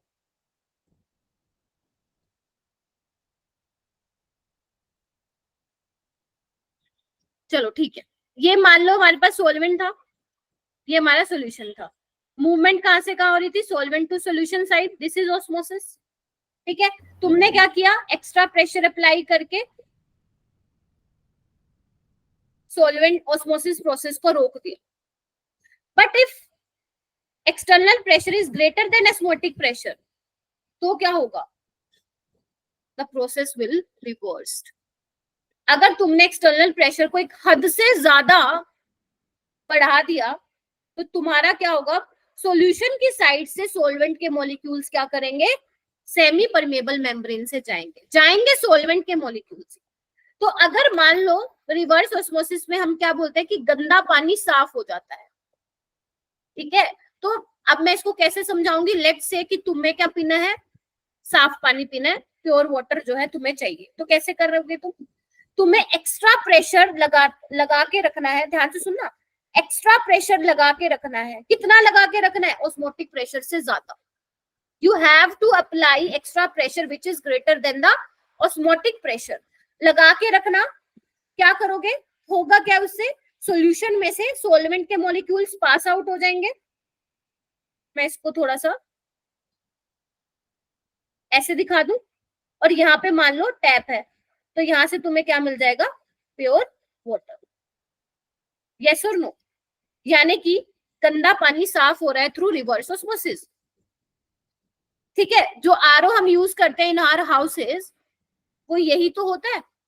जो आपका गंदा पानी है वो क्या करता है, उसमें कुछ फिल्टर्स लगे होते हैं आपके आरओ में, एंड उन फिल्टर्स के थ्रू जो बैक्टीरिया, वायरस या जो इम्प्योरिटीज होते हैं, लाइक उसमें क्लोराइड एंड सोडियम होते हैं, वो क्या हो जाती हैं, एब्सॉर्ब हो जाती हैं। ठीक है, वो फिल्टर क्या कर लेता है, उनको एब्सॉर्ब कर लेता है, क्योंकि सेमी परमेबल मेम्ब्रेन से only solvent particle will pass out, और जो आपकी इम्प्योरिटीज रह जाती हैं वो पीछे रह जाती है, मतलब वो यूं की यूं पड़ी रह जाती है।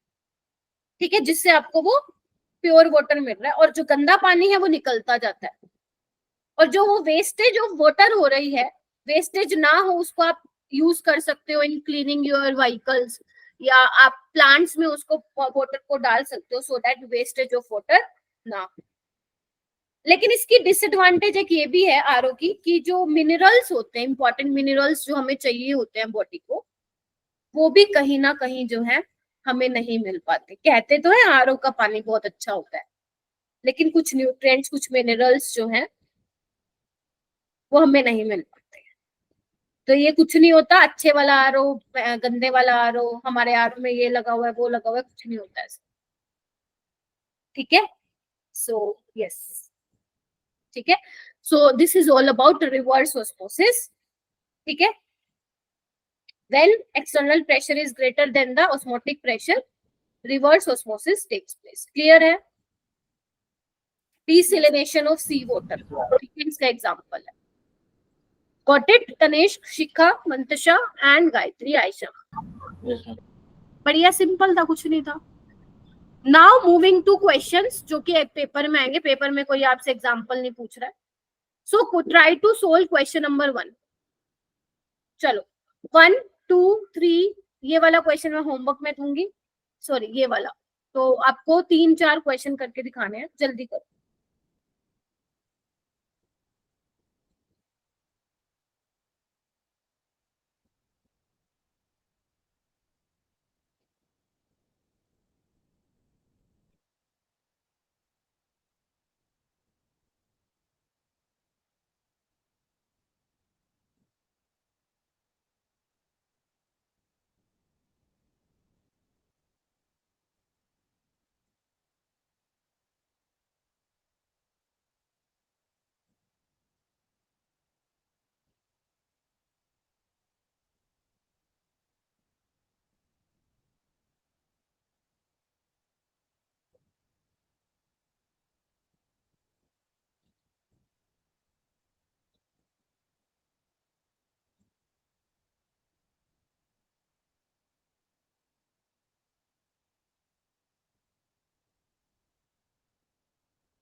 क्या आ रहा है, कैसे करोगे? मंतशा बेटा, please tell me how to solve this question. Ayesha, you can also tell me बेटा।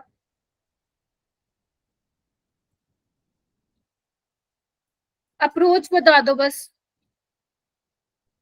Very good Shikha, anyone? Very good Tanishq, और कोई? Mantasha, do you want to try बच्चे?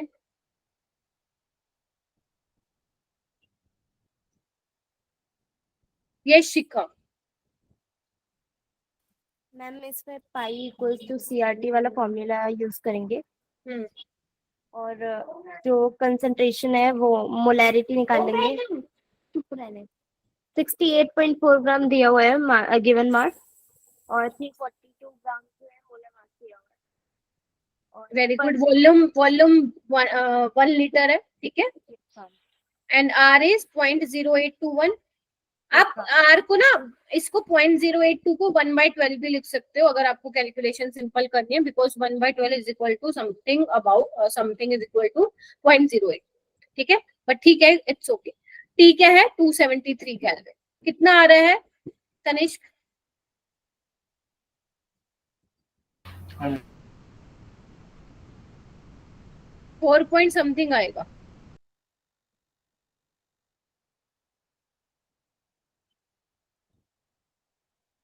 ठीक है, answer comes out to be 4 point something, that is option A. Shikha, very good बेटा। ठीक है, तो यही अप्रोच होनी थी, एंड इसको जब आप सोल्व करोगे तो इसी के आसपास का आएगा, इसका आंसर आएगा। ठीक है, चलो आगे चले। अप्रोक्सीमेशन लोगे तो बेटा गलत भी आ सकता है answer, because in two option 4.48 and 5 atmosphere is given to you, तो अप्रोक्सीमेशन मत लेना, गलत आ जाएगा आंसर। ओके, गायत्री बताएगी, गायत्री विल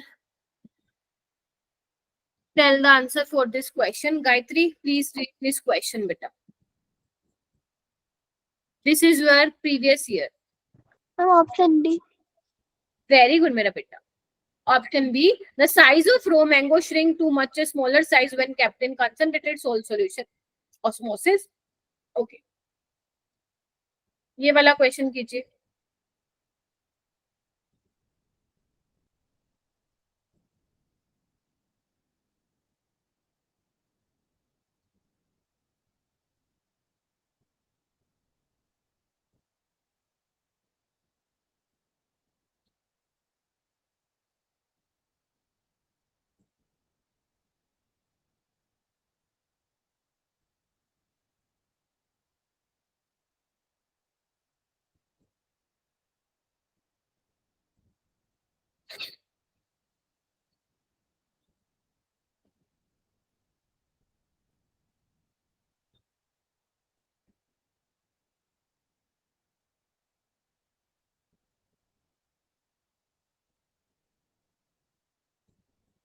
I'm 2.46. 2.46 आ रहा है क्या? 2.5 आ रहा है, पर मैं आर को 1/2 लिया था। ओके ओके, कोई और मुझे बताएगा, क्योंकि actually I don't have answer for this question. So क्या अप्रोच लगाई तनिष्क, एक बार बता दे बता। हम 0.6 ग्राम ऑफ यूरिया लिया है, उससे number of moles of solute निकल गया। 50 ml सॉल्यूशन है, उसको लीटर में कर लिया, 1/10 0.1 हो गया। ठीक है, उसके बाद उसको इनटू में आर कर लिया 1/12, और इनटू में 27 डिग्री सेल्सियस को केल्विन में कन्वर्ट कर दिया, 300 केल्विन उससे निकला। very good. Now beta, you have a solution in which in 100 ml solution 0.6 gram of urea and 1.8 gram of glucose is present. Temperature is given to you, that is 27 degree Celsius. So osmotic pressure वैसे तो क्या होता है हमारा CRT, C होता है N/V RT, but here we have two non-volatile, that is urea and glucose. तो यहाँ पे मैं ऐसे कर दूं, pi is equal to N1 plus N2, total mole ले लूं, कर सकती हूँ ये मैं। तो यहाँ से number of moles of urea निकल जाएंगे, that is 0.6/60, number of moles of glucose you can easily determine, find out 1.8/180। ठीक है, volume is given to you, that is 100 ml, R is given to you 0.082, temperature is given to you 27, but please change is degree Celsius into Kelvin, that is कितना हो जाएगा 300 Kelvin. So you will get your answer. ठीक है, एक बार answer check कर लेना कितना आ रहा है, बी आ रहा है या सी में से ही आएगा कोई आंसर। ठीक है, हो जाएगा। Yes ma'am. Okay, next question कीजिए, नेक्स्ट क्वेश्चन प्लीज ट्राई कीजिए।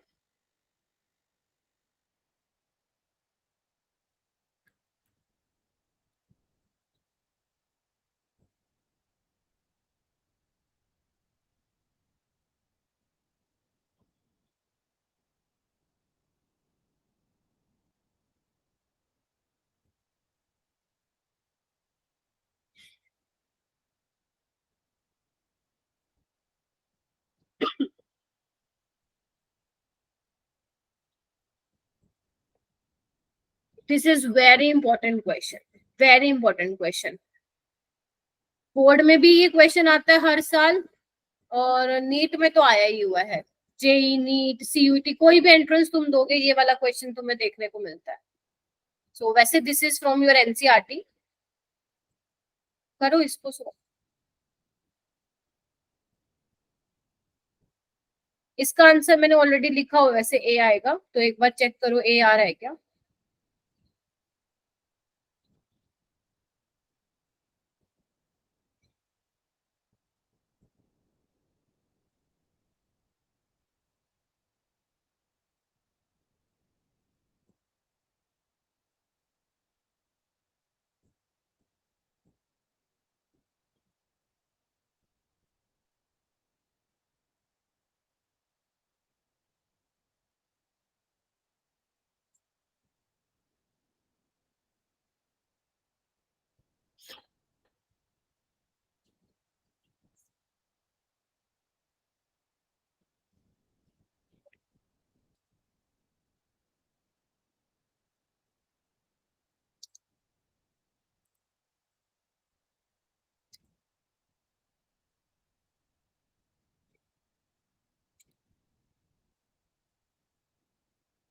आ रहा है कुछ?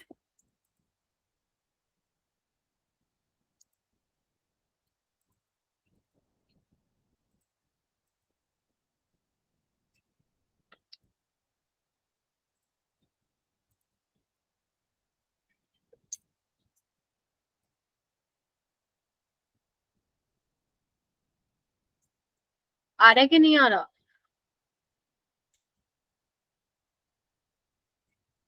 बोलो, मेरी आवाज गई क्या? हम सॉल्व कर रहे हैं।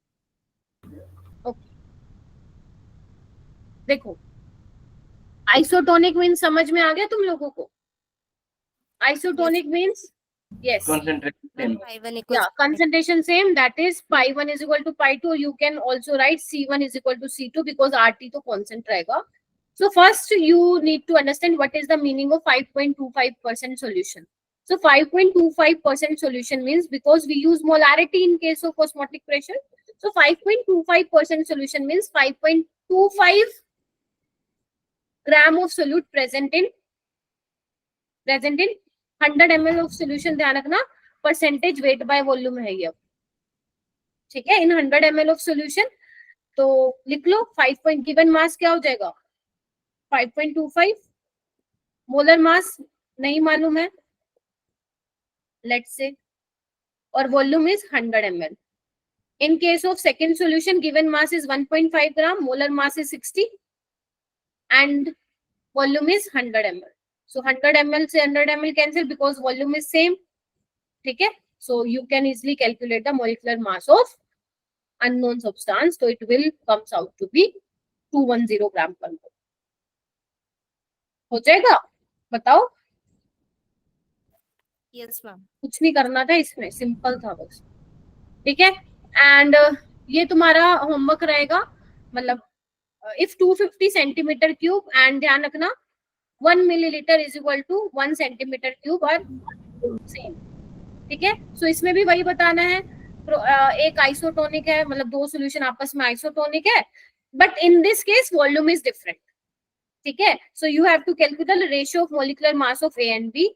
सो answer will come out to be 177 into 10⁻². सो आप एक बार सोल्व कर लीजिएगा एंड चेक कर लीजिएगा, यस ये आंसर आ रहा है या नहीं आ रहा.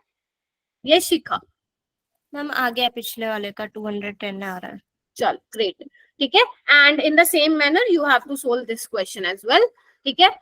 एंड बस इतना ही करेंगे, एंड नेक्स्ट क्लास में we will complete van't Hoff factor. Van't Hoff factor super duper important है, एंड क्वेश्चन करेंगे और बस इसको खत्म करेंगे.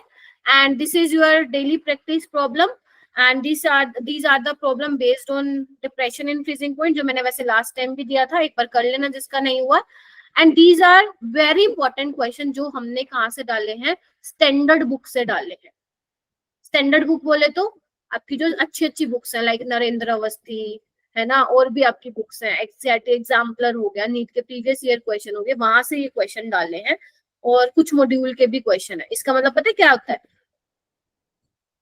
12C18 page 26, it means module का क्वेश्चन हमने इसमें डाला, ठीक है. सो कितने क्वेश्चन है, total 6 question, and these are 10 question, यानी कि 10 + 6 16, 16 और 3 19, एंड 19 और 1 20. तो यानी कि कितने क्वेश्चन करने हैं,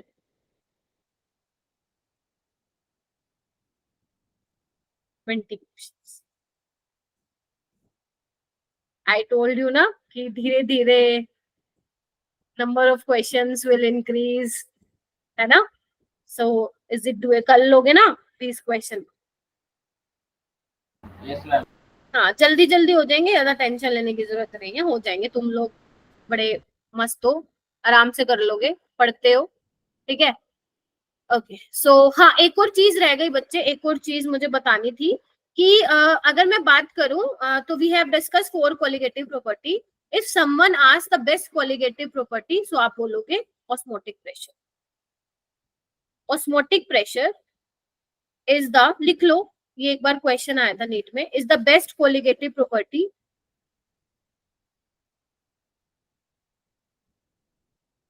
to determine molecular mass of proteins. आपको पता है बेटा proteins are made up of amino acids, अगर आपने बायो में पढ़ा हो, वैसे अपन यहाँ पे पढ़ेंगे केमिस्ट्री में, 12th में लास्ट चैप्टर है तुम्हारा वो बायोमोलिक्यूल्स। तो यू नो ना proteins are made up of amino acids, so proteins have high molecular mass, ठीक है। बड़े बड़े मैक्रो मोलिक्यूल का अगर तुम्हें बेटा मोलर मास निकाला, मोलिकुलर मास निकालना है, तो in that case osmotic pressure is the best colligative property. Reason क्या है, ध्यान से सुनना, because we have discussed in case of delta TB it is depend on molecular mass inversely proportional, delta TF ये भी inversely proportional था, osmotic pressure ये भी inversely proportional था, ठीक है बेटा। अगर आपको हाई मतलब बड़े बड़े मैक्रो मॉलिक्यूल के मोलिकुलर मास डिटरमाइन करने हैं, तो high molecular mass means delta TB is very small, yes और नो, और delta TF is very small. So अगर बेटा चेंज बहुत कम आएगा, तो अगर मान लो कोई गलती से एरर आ गया तो बहुत दिक्कत हो जाएगी, समझ रहे हो मेरी बात, क्योंकि चेंज बहुत कम आ रहा है। अगर थोड़ा सा भी तुमने चीज मिस की तो वहां पे एरर आ जाएगा, और अगर एरर आ गया तो भैया ये डिटरमाइन नहीं हो पाएगा, जबकि ऑस्मोटिक प्रेशर में ऐसा कुछ नहीं है, पहली चीज। दूसरा, आप रूम टेम्परेचर पे, इन केस ऑफ ऑस्मोटिक प्रेशर आप रूम टेम्परेचर पे भी क्या कर सकते हो, इसको डिटरमाइन कर सकते हो मोलिकुलर मास, बड़े बड़े मैक्रो मोलिकुलर जो मैक्रो मॉलिक्यूल्स होते हैं उनके मोलर मास को। लेकिन इस इन केसेस में क्या होता है, डेल्टा टीबी में we want higher boiling point, higher temperature, और डेल्टा टीएफ में क्या होता है, हमें कम टेम्परेचर चाहिए होता है। तो ये हाई टेम्परेचर और लो टेम्परेचर पे ही काम करते हैं, जबकि ये जो है रूम टेम्परेचर पे भी काम कर देगा। Clear? So these are the two advantages of osmotic pressure over the other colligative properties. एक और है कि इसमें हम मोलैरिटी यूज करते हैं, बाकी में हम मोलालिटी यूज करते हैं। तो ये बहुत ज्यादा मतलब ठीक है, हाँ बोल सकते हो। मोलैरिटी में क्या है, आपका वॉल्यूम है, तो वॉल्यूम जो है टेम्परेचर के साथ जो है चेंज हो रहा है, उसमें हम मास ले रहे हैं, तो यस ये भी बोल सकते हो। बट मेन क्या है, मेन जो टेम्परेचर वाला मैंने बताया है वो ये है, ठीक है। So that is why osmotic pressure is the best colligative property to determine the molecular mass of proteins. ये छोटी सी बात है, तुम्हें ध्यान रखनी है, नोट करके डाल, ठीक है। ओके, सो टाइम हो गया है 9:35 सो फटाफट Mantasha, are you there? Mantasha, Mantasha are you in the class ना? Yes ma'am. मंतशा चलो summarise the whole lecture. Yes ma'am. तो पहले हमने कॉलिगेटिव प्रॉपर्टीज पढ़े थे कि 4 कॉलिगेटिव प्रॉपर्टीज होते हैं, relative lowering of vapour pressure, elevation of boiling point, depression in freezing point और ऑस्मोटिक प्रेशर। फिर एक एक करके हमने उसे समझा, और फिर हमने ऑस्मोसिस समझा क्या होता है, फिर ऑस्मोटिक प्रेशर, फिर एक मिनट मैं आपको रोकूंगी बेटा, ऑस्मोसिस क्या होता था?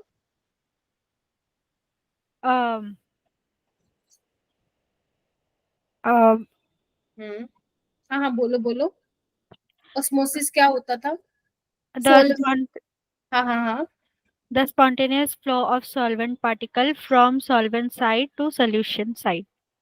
यस, कहाँ से कहाँ मूवमेंट होता है, high concentration of solvent side to low concentration Low of solvent, concentration side. ठीक है। अच्छा, ऑस्मोटिक प्रेशर का फॉर्मूला क्या बताया था मैंने आज? Pi is equal to CRT. सी क्या है यहाँ पे? Concentration. मोलैरिटी, हाँ Concentration. ठीक है, ओके ठीक है बच्चों, क्लियर है सबको? चलो तो ये क्वेश्चन कर लेना, एंड बहुत अच्छे क्वेश्चन है, मजा आएगा तुम लोग करने में। हो सकता है ये 10th क्वेश्चन ना हो, तो मैं इसको नेक्स्ट क्लास में ले लूंगी, बट एक बार ट्राई करना, एंड ये आंसर की है, ठीक है। So thank you so much, now we will meet tomorrow and discuss want of factor, ठीक है। Thank you. ओके बच्चे, बाय।